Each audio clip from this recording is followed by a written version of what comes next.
तो हिमाचल प्रदेश के 2 लाख सरकारी कर्मचारी और 1.5 लाख पेंशनर्स परेशान हैं। आज 4 तारीख है, लेकिन राज्य में सैलरी और पेंशन अब तक नहीं आई है और हालात ये हैं कि कम आय वाले सरकारी कर्मचारियों का बैंक अकाउंट खाली हो चुका है। जाहिर सी बात है, महीने के आखिर में खाली हो जाता है और पहली बार ऐसा हो रहा है कि सरकारी कर्मियों के वेतन पर असर पड़ रहा है, जिसकी वजह से कर्मचारियों में रोष है और माना जा रहा है कि कर्मचारियों को वेतन के लिए 5 सितंबर तक का इंतजार करना होगा। हिमाचल प्रदेश में आर्थिक संकट की चर्चा इन दिनों पूरे देश भर में हो रही है। किसी ने सपने में भी नहीं सोचा होगा। हर कोई यही जानता है कि साहब खतरा तो निजी नौकरी में है, सरकारी नौकरी सबसे सेफ होती है, समय से पैसे भी आ जाते हैं और रिटायरमेंट के बाद पेंशन भी मिलती है। लेकिन सोचिए कि अगर सरकारी नौकरी में अगर आपको पैसे नहीं आए, पेंशन नहीं आए, तो फिर घर कैसे चलेगा। लाखों सरकारी कर्मचारी इस वक्त यही सोच रहे हैं और ऐसे में हर किसी के मन में यही सवाल है कि राज्य में ऐसा आर्थिक संकट पैदा क्यों हो गया है। लेकिन सबसे बड़ा सवाल यह है कि क्या हिमाचल प्रदेश दिवालिया तो नहीं होने वाला है और इसकी वजह क्या मुफ्त वाली योजनाएं हैं। इसी पर करेंगे टू द पॉइंट बड़ी बहस, लेकिन शुरुआत इस रिपोर्ट के साथ। हिमाचल प्रदेश में वित्तीय संकट गहरा गया है। कर्मचारियों को अभी तक सैलरी नहीं मिली है। कर्मचारियों को इधर उधर से उधार लेकर खर्चा चलाना पड़ रहा है। सीएम सुखविंदर सिंह सुक्खू आर्थिक हालात ठीक नहीं होने की बात कह रहे हैं, लेकिन सैलरी कब मिलेगी ये नहीं बता पा रहे हैं। तो फाइनेंशियल डिसिप्लिन लाना होता है तो इस प्रकार की थोड़ी सी समस्या रहती है और उसको ठीक ढंग से हमने प्रदेश को आगे बढ़ाना है। जो सरकारी विभाग है उसमें थोड़ा सा सिस्टम को ठीक कर रहे हैं। हिमाचल में करीब 2 लाख सरकारी कर्मचारी और 1.5 लाख के करीब पेंशनर हैं। अभी तक महीने की 31 या पहली तारीख को वेतन आ जाता था, जो 3 तारीख तक भी नहीं मिल पाया है। सरकार 90,000 करोड़ से ज्यादा के घाटे में चल रही है। ये गारंटियां, फ्रीबीज बांटने की और चुनाव में सत्ता हासिल करने की जो होड़ झूठ बोल करके जो लगी हुई है, मुझे लगता है कि उसके लिए ये सारी जिम्मेवारी अगर है तो कांग्रेस पार्टी के नेतृत्व की है। हिमाचल प्रदेश के इतिहास में पहली बार सैलरी संकट कर्मचारियों के सामने आया है, लेकिन सवाल ये है कि क्या 1 महीने में हिमाचल दिवालिया हो जाएगा। सवाल ये भी है कि क्या आपने किसी राज्य को दिवालिया होते सुना है। इसके साथ ही सवाल ये भी, क्या आपने सरकारी नौकरी में सैलरी का संकट होते सुना है। सबसे बड़ा और अहम सवाल ये है कि क्या मुफ्त स्कीम वाली योजनाओं से राज्य सरकारों पर आर्थिक बोझ बढ़ रहा है। आज करेंगे इसी मुद्दे पर बड़ी बहस। बने रहिए जी न्यूज के साथ। तो चलिए, आज हर कोई यही जानना चाहता है कि आखिर हिमाचल प्रदेश में सरकारी कर्मचारियों को तनख्वाह कब मिलेगी। कहीं ऐसा तो नहीं कि बहुत लंबा इंतजार करना पड़ेगा। अब सोचिए, घर चलाना है, बच्चों की फीस देनी है, अस्पताल का खर्च है, बहुत सारे खर्च हैं, वो कहां से आएंगे पैसे। हमारे साथ तमाम मेहमान जुड़ रहे हैं। सिद्धार्थ यादव बीजेपी के प्रवक्ता, रामकृपाल सिंह सीनियर जर्नलिस्ट, दीपक शर्मा हमारे साथ जुड़ेंगे कांग्रेस के प्रवक्ता, घनेंद्र भारद्वाज आम आदमी पार्टी के प्रवक्ता, कपिल श्रीवास्तव समाजवादी पार्टी के प्रवक्ता, शरद कोहली इकोनॉमिस्ट हैं, वो हमारे साथ जुड़ेंगे, जयराम ठाकुर जो पूर्व मुख्यमंत्री हैं हिमाचल प्रदेश के, वो भी जुड़ेंगे। लेकिन सबसे पहले मैं चलूंगा ग्राउंड जीरो पर। समीक्षा राणा के पास हिमाचल प्रदेश में मौजूद है। समीक्षा, ये बताइए, सरकारी कर्मचारियों को क्या लग रहा है, क्या कहा गया उनसे, कब आएगी तनख्वाह। देखिए, हिमाचल प्रदेश में ऐसा पहली बार हुआ है जब 4 तारीख तक सरकारी कर्मचारियों की सैलरी नहीं आई है। और हिमाचल प्रदेश में जिस तरह से मुख्यमंत्री लगातार ये बयान दे रहे थे, जहां एक तरफ कर्मचारी प्रोटेस्ट कर रहे थे डीए और एरियर को लेकर, मुख्यमंत्री लगातार ये बात कह रहे थे कि हिमाचल प्रदेश में आर्थिक संकट जो है वो चल रहा है, आर्थिक संकट से हिमाचल प्रदेश सरकार जूझ रही है। लेकिन जैसे ही इस मुद्दे को उठाया गया, उसके बाद मुख्यमंत्री अब ये कहते हुए नजर आ रहे हैं कि डिसिप्लिन लाना जो है वो बहुत जरूरी है। इसके लिए जो है इस तरह के कदम उठाए जाते हैं। इस वक्त हम राज्य सचिवालय में मौजूद हैं और इनसे भी जानेंगे। सबसे पहले तो हमारे साथ संजीव जी मौजूद हैं, अध्यक्ष हैं आप। सर, 5 यूनियन के आप अध्यक्ष हैं। आज 4 तारीख हो चुकी है, अभी तक सैलरी नहीं आई है, किस तरह के हालात हैं। नमस्कार। देखिए, जैसा कि सबको मालूम है कि पहली तारीख को लोगों को सैलरी मिल जाया करती थी, अभी 4 तारीख हो गई है।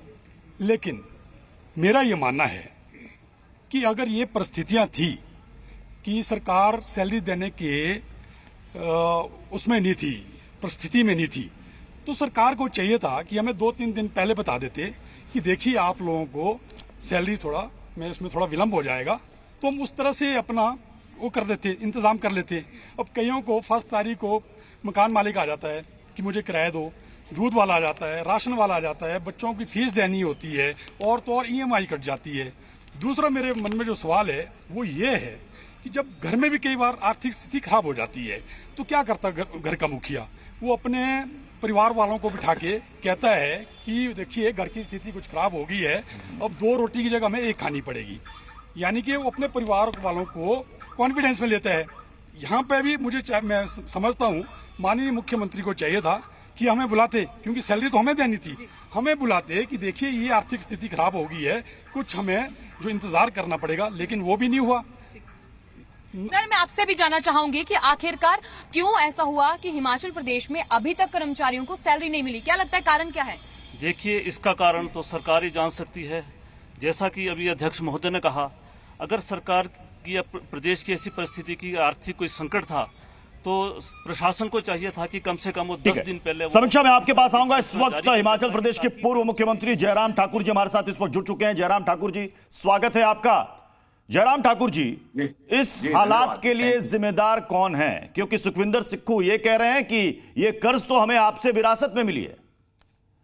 देखिए, मुझे सिर्फ यही कहना है, किसी को दोषी ठहराना, दोष देना ये बहुत आसान काम है। जब अपने आप आदमी योग्य नहीं होता है, सक्षम नहीं होता है, तो दोष दूसरे पर ही दिया जाता है। तो यही हिमाचल प्रदेश में चल रहा है।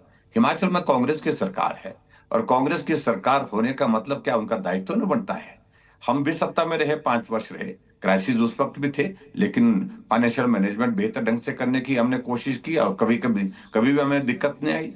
लेकिन आज अगर हम हिमाचल प्रदेश में देखते हैं, ये हिमाचल के इतिहास में पहली बार देख रहे हैं, जो सैलरी कर्मचारियों को मिलनी थी वो सैलरी आज 4 तारीख होने के बावजूद नहीं मिल पाई, और जो पेंशनर्स को मिलनी थी वो भी 4 तारीख बीतने के बावजूद भी आज नहीं मिल पाई।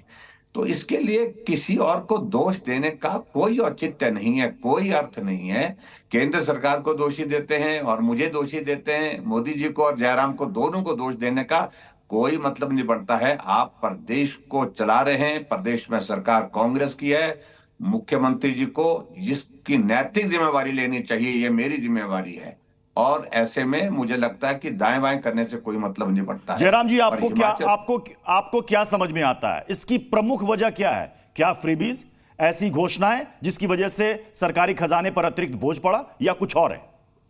देखिए, फ्रीबीज का इंपैक्ट तो है ही है। देखिए, सत्ता हासिल करने के लिए ये झूठे वादे करना, गारंटियां देना, एक खटाखट की बातें करना, इस सारी चीज से पूरा प्रदेश तबाह हो गया। और ऐसे में आप इस बात को अनुभव कर रहे होंगे कि हिमाचल प्रदेश में ये पहली बार हुआ, जितना लोन हमने 5 वर्ष में भारतीय जनता पार्टी की सरकार में लिया, उससे ज्यादा लोन कांग्रेस अभी 20 महीने में ले चुकी है। फिर भी फाइनेंशियल क्राइसिस है।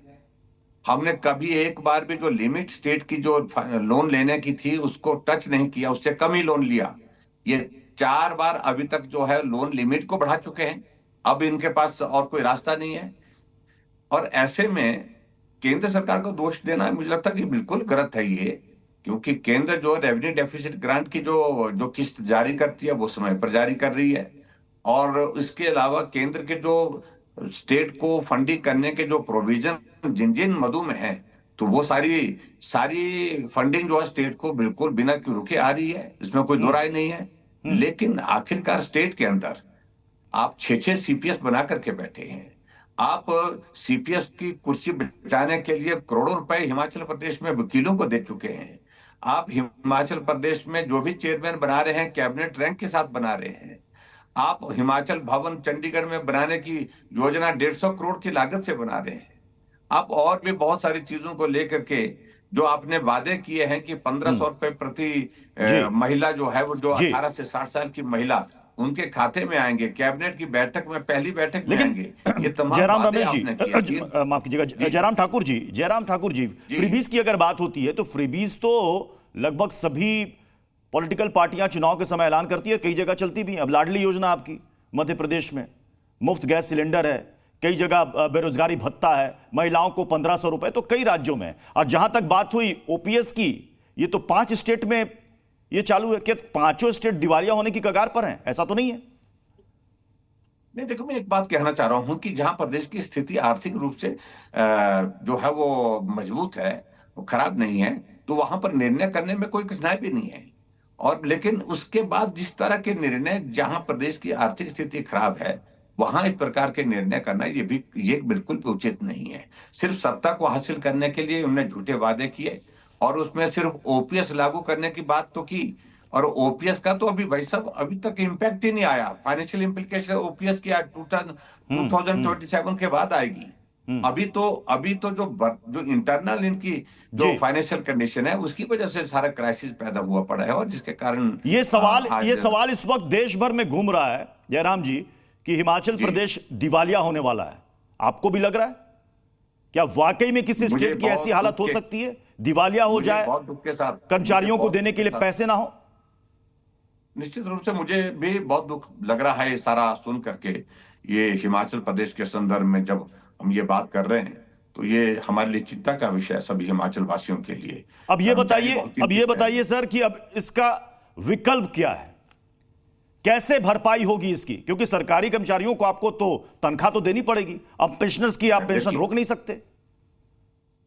देखिए, इसके बाद फिर मुझे लगता है कि सिर्फ रास्ते, हमारे पास सीमित रास्ते हैं।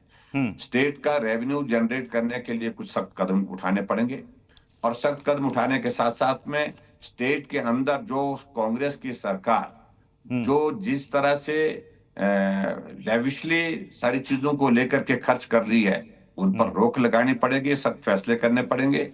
यही मुझे लगता है एक रास्ता है, लेकिन इतना सरल रास्ता नहीं है। स्थिति को यहां पहुंचाने से पहले रोकना चाहिए था। अब जहां स्थिति पहुंची है, इसके बाद बहुत कठिन होगा आने वाले समय में प्रदेश में विकास करना, प्रदेश में जो जनहित के जो योजनाएं जो चली हुई है। आप विपक्ष में हैं, राज्य की चिंता और सरकारी कर्मचारियों की चिंता आपको भी है। आप क्या उनको सलाह देंगे, मुख्यमंत्री को, कि क्या करना चाहिए जिससे सब कुछ अब बिल्कुल स्ट्रीमलाइन पर आ जाए? मैंने इस बात के लिए कहा कि आपको सबसे पहले शुरुआत खुद से करनी पड़ेगी। ये जो 6 सीपीएस जो कैबिनेट रैंक के साथ बना के रखे हैं, चेयरमैन कितने कैबिनेट रैंक के साथ बना रखे हैं, दर्जनों चेयरमैन कैबिनेट रैंक के साथ बना करके रखे हैं, वहां से शुरुआत करनी पड़ेगी। और उसके अलावा हिमाचल प्रदेश में जो रेवेन्यू जनरेट करने के लिए जहां जहां से रास्ते निकलते हैं, उनको आइडेंटिफाई करना पड़े, वहां फोकस होकर के काम करना पड़ेगा। गरीब लोगों के ऊपर भी बोझ ना पड़े। ये हमेशा जो चल रहा है कि वैट बढ़ा दो, डीजल पर वैट बढ़ा दिया, 3 बार बढ़ा दिया, बसों के किराए बढ़ा दो, ये सारी चीजें, ये भी मुझे लगता है कि थोड़ा एक लिमिट तक कर पाएंगे, इससे ज्यादा इसको करना संभव नहीं हो पाएगा। क्या केंद्र की तरफ से आने वाला अनुदान, फिजिकल डेफिसिट ग्रांट, क्या उससे ये पेंशनर्स के पैसे निकल जाएंगे या फिर सरकारी कर्मचारियों की तनख्वाह निकल जाएगी? देखिए, इसमें मैं आपको बताऊं कि आंकड़ा क्या है। कि हमको हिमाचल प्रदेश में पेंशनर्स और सैलरी देने के लिए, पेंशन और सैलरी देने के लिए 2000 करोड़ रुपए प्रति माह चाहिए जी।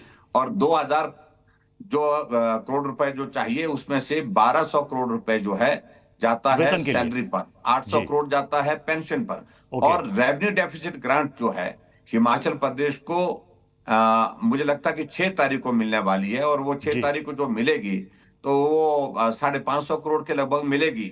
और इसके अलावा जो ट्रेजरी हमको जो अलाउ करती है ओवरड्राफ्ट के लिए 750 करोड़ वो कर सकती है। तो इन दोनों को भी अगर मिलाएं हम आज की तारीख में, और कोई रास्ता नहीं, दोनों को मिलाएं तो हम हिमाचल प्रदेश में अभी 11 तारीख से पहले सिर्फ सैलरी दे सकते हैं, पेंशन नहीं दे पाएंगे। 11 तारीख के बाद फिर पेंशनर जो 800 करोड़ रुपए का अतिरिक्त इंतजाम करना पड़ेगा। ये मैं आपको, वो अतिरिक्त इंतजाम कैसे होगा? केंद्र की तरफ से कोई मदद मिलेगी?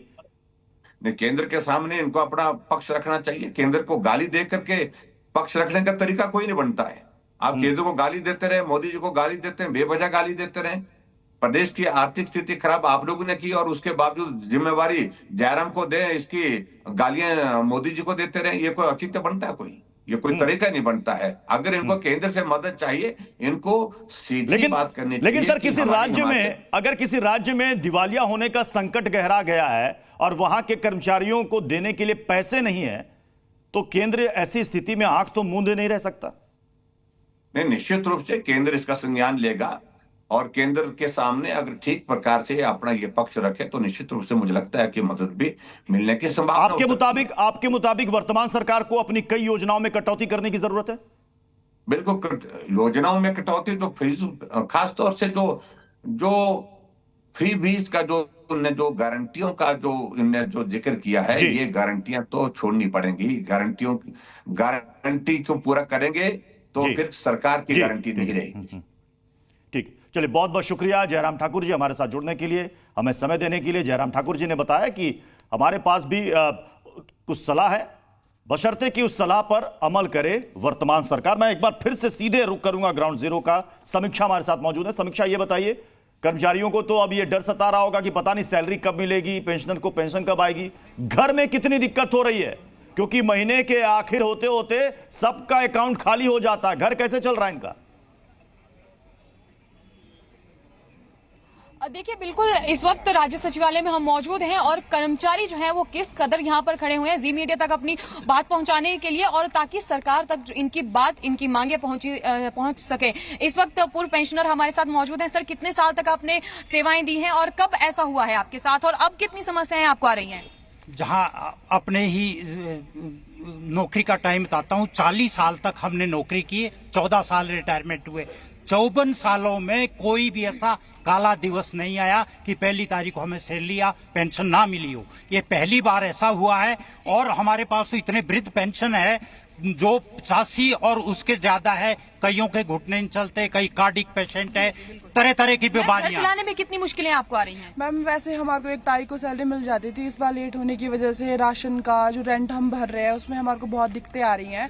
वैसे सपोर्ट कर रहे हैं मकान मालिक, पर फिर भी आज ये पहली बार हुआ है कि हमें इतनी लेट सैलरी मिली है।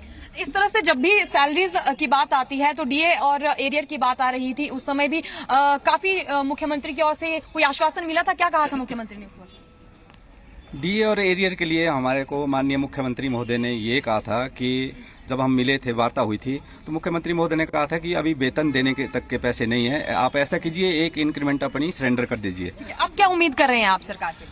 सबसे पहले तो मैडम मैं आपको बताना चाहूंगा कि बड़े दुर्भाग्य की बात है, अभी हम किसी रिप्रेजेंटेटिव के तौर पे नहीं है बल्कि एक सरकारी मुलाजिम के तौर पे है।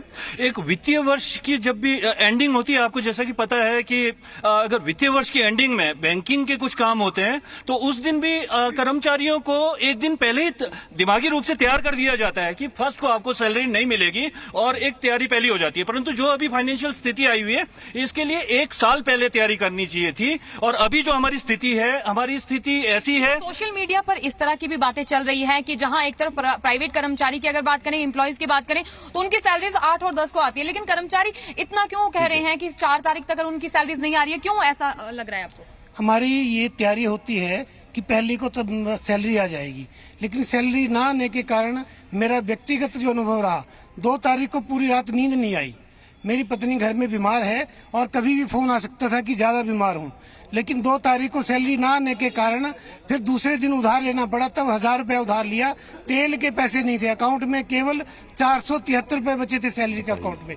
तो ये समस्याएं आती हैं। मतलब अगर हमारा ये समीक्षा जो लोग इस वक्त सुन रहे हैं वो समझ सकते हैं कि सरकारी कर्मचारियों पर इस वक्त क्या बीत रही होगी। 473 रुपए मात्र इनके अकाउंट में है, पत्नी बीमार है, बहुत सारे खर्च है, कहां से पैसे आएंगे पता नहीं, सैलरी कब आएगी। आप बने रहिए समीक्षा हमारे साथ।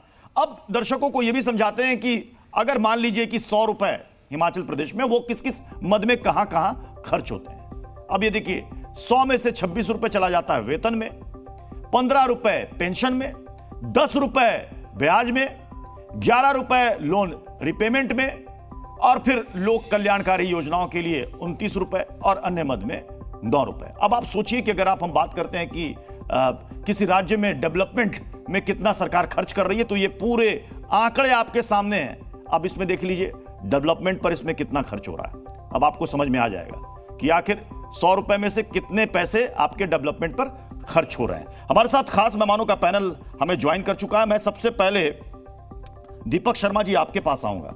दीपक शर्मा जी, इस हालात के लिए जिम्मेदार कौन है?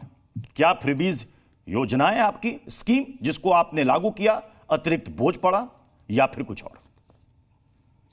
देखिए, सबसे पहले तो मैं ये बात कहना चाहूंगा कि अभी जिन महाशया की आप हमें क्लिपिंग सुना रहे थे, आपके साथ थे पूर्व मुख्यमंत्री हिमाचल प्रदेश, जिस तरह एक क्रिकेट के खेल में खिलाड़ी जो हार के लिए जिम्मेदार होता है उसको कहते हैं कि ये है इस खेल का जो मुख्य अभियुक्त है। इस सारे कुप्रबंधन के लिए अगर कोई जिम्मेदार है तो ये जो अभी आए थे, ये जो यहाँ एक झूठ बोल कर गए, मैं आपके ऑन रिकॉर्ड कह रहा हूँ, पूछिएगा इनसे। इन्होंने कहा कि कांग्रेस ने उतना लोन अभी तक ले चुके हैं ये जितना इन्होंने पूरे 5 साल की सरकार में लिए। ये सरासर झूठ है, इससे बड़ा झूठ कोई नहीं हो सकता है। इन्होंने जब सत्ता संभाली तो 45,000 करोड़ का कर्ज था, और जब ये सत्ता छोड़कर गए तो ये ऑन रिकॉर्ड 86,000 करोड़ का कर्ज छोड़कर गए, और उसमें 5,000 करोड़ के जो कर्मचारियों के डीए एंड अदर्स का घोषणा करके गए थे वो था, यानी कि 91,000 करोड़ का कर्ज ये छोड़कर गए अपने समय में जी। और उस कुप्रबंधन को ठीक करने के लिए अब कांग्रेस पार्टी ने एक बात बड़ी स्पष्ट कहना चाहूंगा, ये कोई वित्तीय संकट नहीं है। जिस तरह से हाइप क्रिएट की जा रही है भारतीय जनता पार्टी द्वारा, ये इनका सत्ता लोलुपता के सिवा कुछ नहीं है। लेकिन इससे पहले दीपक शर्मा जी आप बेहतर बता पाएंगे, क्या इससे पहले कभी ऐसे हालात हुए हैं हिमाचल में? देखिए, मैं वही कह रहा हूं कि इस वित्तीय कुप्रबंधन को ठीक करने के लिए जो हमने बजटरी इसको कैसे हमने जो है वो इसका प्रबंधन करना है, उस सिस्टम को ठीक करने के लिए ये प्रक्रिया चल रही है। तो ये बताइए, सरकारी कर्मचारियों को और पेंशनर्स को पैसे कब आएंगे? आप कोई डेडलाइन देंगे कि 5 तारीख, 6 तारीख, 10 तारीख, कब तक? बिल्कुल, आज माननीय मुख्यमंत्री महोदय विधानसभा के पटल के ऊपर अपनी इस सारे वक्तव्य को रख रहे हैं। मैं अधिकृत नहीं हूं कि यहाँ पे आपको वो चीज कह सकूं, लेकिन निस्संदेह बहुत जल्द जो है इसमें ये तारीखें हमने वो तब्दीली की है। आप जानते हैं कई जगह एक तारीख को मिलती है, कई जगह 7 तारीख को मिलती है, कई जगह 10 तारीख को मिलती है। हमने इस कुप्रबंधन को ठीक करने के लिए कुछ तब्दीलियां की जा रही हैं। यानी कि अभी आप बता पाने की स्थिति में नहीं है कि सरकारी कर्मचारियों को तनख्वाह कब मिलेगी?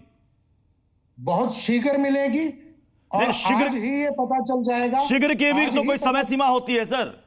अब जो साहूकार है, जो अस्पताल में बिल जमा करना है, स्कूल में फीस जमा करना है, उसको यही जवाब दिया जाएगा क्या कि अति शीघ्र दे देंगे, वो मान जाएंगे? मैं कह रहा हूं आज ही माननीय मुख्यमंत्री जी विधानसभा में वक्तव्य देकर सारी स्थिति को स्पष्ट कर रहे हैं। ठीक है।